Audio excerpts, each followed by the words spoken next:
Well, for perspective on the latest developments in the Middle East crisis, both here and abroad, we're joined by Farouk El-Baz, a Mideast expert from Boston University, as well as a longtime personal friend of Jordan's King Hussein. He joins us live from our newsroom.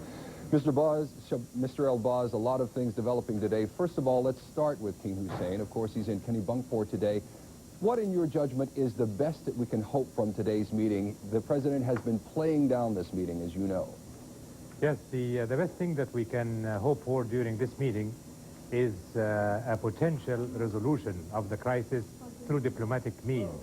King Hussein knows that if hostilities begin, it will be bad for everyone, for his country, for Iraq, for Saudi Arabia, for the United States of America.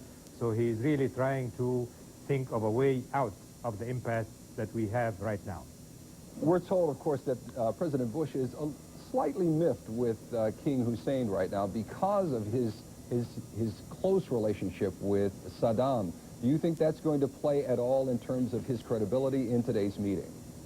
I don't really think so at all, because King Hussein also has a very good relationship with the United States of America, and particularly with President George Bush.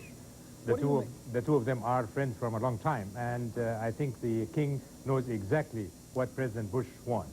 What do you make of the timing of Saddam Hussein's comments today, calling President Bush a liar, just as his emissary, King Hussein, is meeting with President Bush? The reports from Baghdad are basically for public consumption in the Arab streets in Baghdad and in some other capitals. So I don't really think he uses the television for a diplomatic forum at all. And this is very common in the Arab world in general. So it is not a matter of, he is not trying to convey any message with this statement at all. If he was, he would have said this himself rather than his so-called spokesman. So I don't really think that Saddam Hussein is now taking the toughest stand, and I believe that he will, at this time, because of the king's visit, will offer some move towards a peaceful resolution of the conflict. Okay, thank you for joining us today. Farouk El-Baz, live from our newsroom.